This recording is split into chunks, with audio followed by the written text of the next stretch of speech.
A reading from the book of Leviticus. The Lord said to Moses, "Speak to the whole Israelite community and tell them, be holy, for the Lord your God is holy. You shall not steal, you shall not lie or speak falsely to another.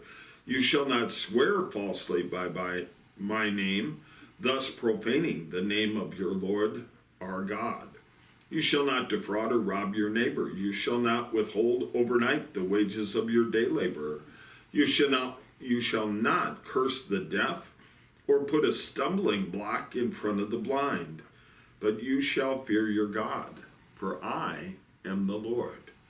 The word of the Lord.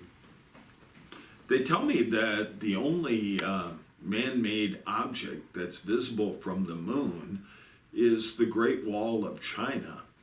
Think about this great people that all those centuries ago built this enormous barrier, and the idea was that the Mongol hordes kept coming across into their territory and causing all kinds of problems, so they decided that if they'd be able to keep them out, their society would be wonderful. You know, it didn't last very long. I mean, the Great Wall is still there, but it didn't do its job because the Mongols didn't try and breach the wall.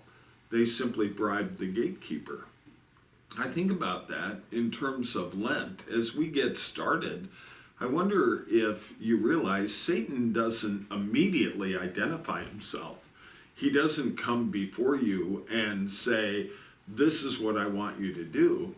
He tends to work on subtle, backward ways, somehow or another looking at the things that we do wrong and trying to convince us, oh, it's not that big of a deal.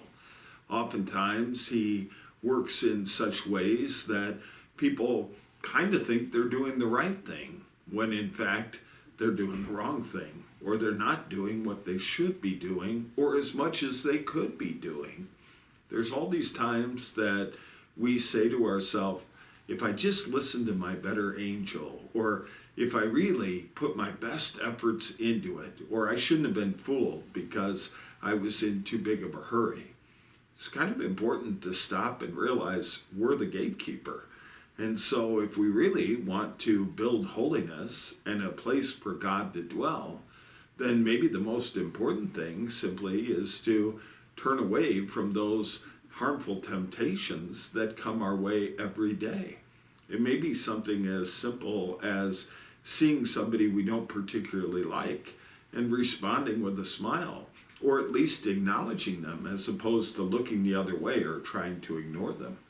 Those things seem like they'd be common and simple to do, and yet we oftentimes build up more wrongs than rights. And that's also a good thing about Lent. We can think about how many wrongs we really have built up, confess them, be rid of them, and so become prepared for Easter Sunday. It's kind of a beautiful season, and there's a lot of things that we have to consider. What should we work on today in order to keep Satan from triumphing? It's probably not anything big as much as it is something constant, a temptation that keeps trying to get through the wall and that we give into. Once you give in, it gets kind of hard to throw him back out. God bless you. Have a good day.